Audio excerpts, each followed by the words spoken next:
because it did. I mean, do you agree with that? It did take away some rights, not all of our rights.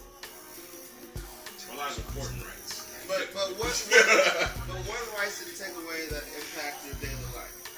Well, let's just see. I'm young, black, and wealthy. So if I'm in a better than average vehicle, if I don't want to get out my vehicle, they can make me get out my vehicle. If they want to come into my home, they can come into my home. But that doesn't impact your daily life. Why doesn't it?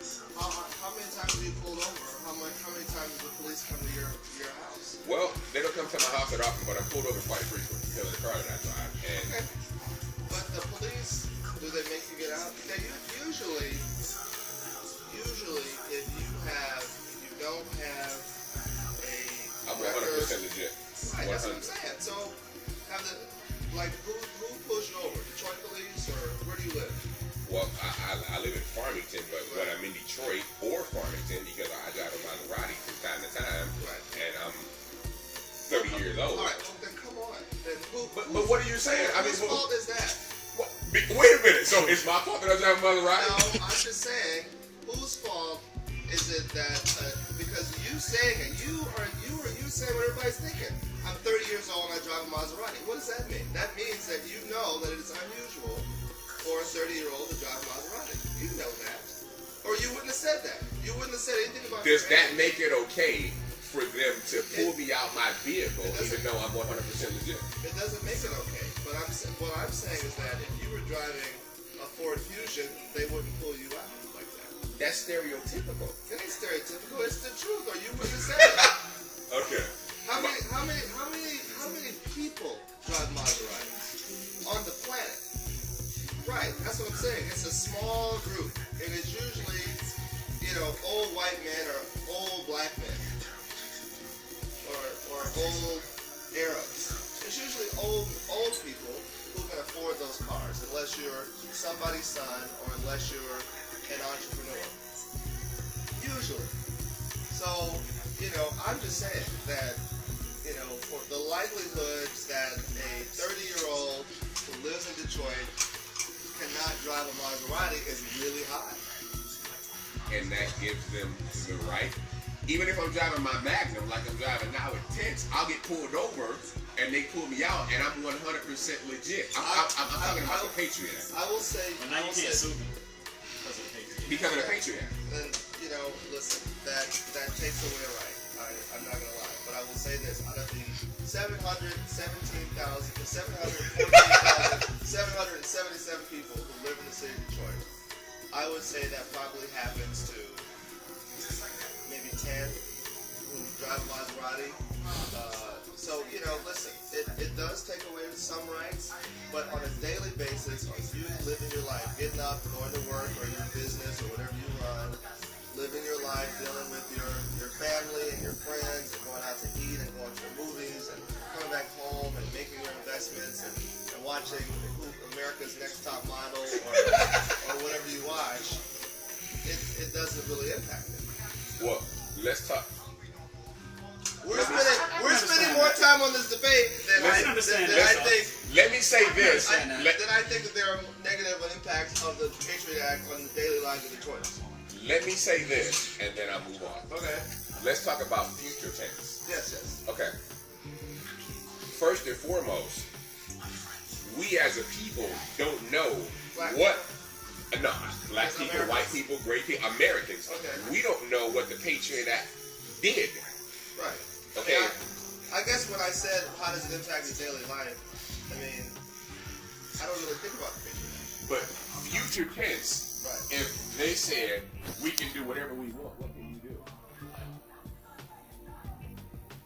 Nothing. Absolutely nothing. The Patriot Act took away the government. The Patriot Act took away every civil right that you had. The Patriot Act was passed with some purpose, with the purpose of making sure that, there are people who are doing wrong amongst us and who are driving, because there are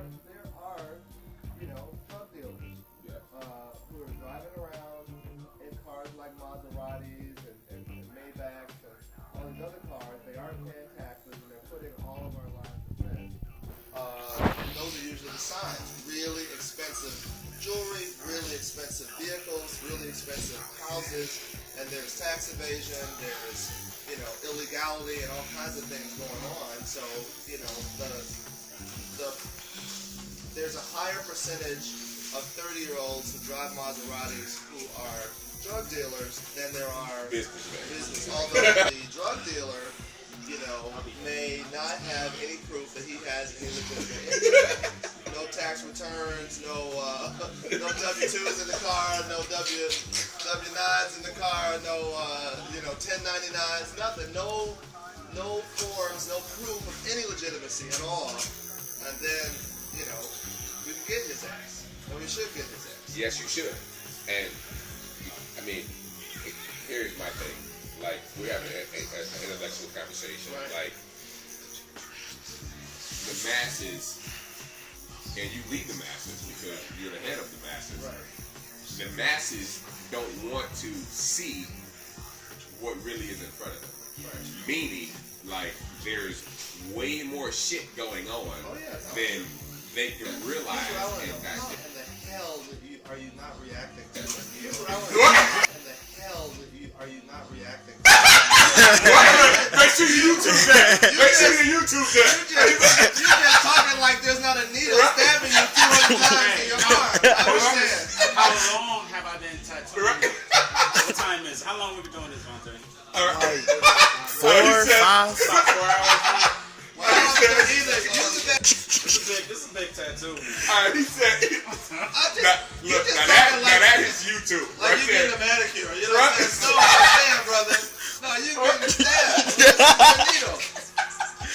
Alright, it's a prop. No. Right. That's not a real one. So here's the better question for me. Because 30-year-old successful African Americans should be living in the city, as far as I'm concerned. So I think there's more impact on people like yourself living in Farmington than the Patriot Act. So for me, I would ask, what made you not want to live in Detroit?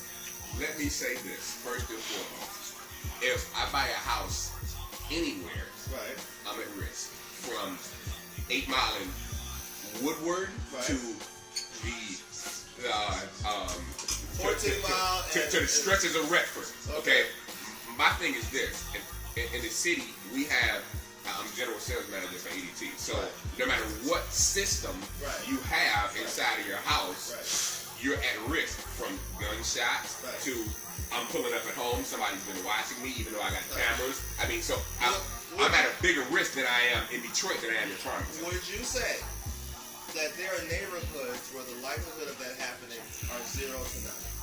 In Detroit? In Detroit. No. I wouldn't say that. Give me one. Give me one, and I'll give you the crime reports that say it's not. Palmer Woods. Absolutely false. University District. Absolutely false. Oh, come on. I sell hundreds of units in University District that doesn't and mean, Palmer Woods because of the fear. The perception of fear and the perception of fear of crime and the reality of crime are miles apart. Oh my God, I can't believe that. I'm gonna tell you I something. cannot believe that.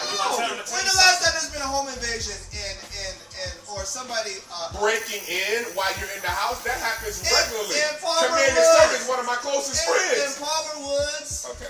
in Indian Village, in the University District. Indian Village is right across the motherfucking street from Beirut. What I are you know talking where. about? I know where. So what I'm not asking assumptions. I mean facts.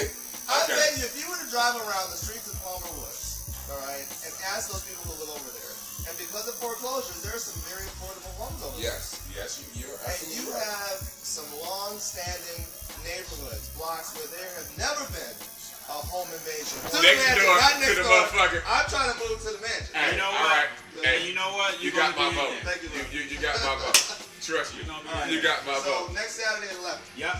Saturday 11. All right. All right. All right. Peace out, too. You're right.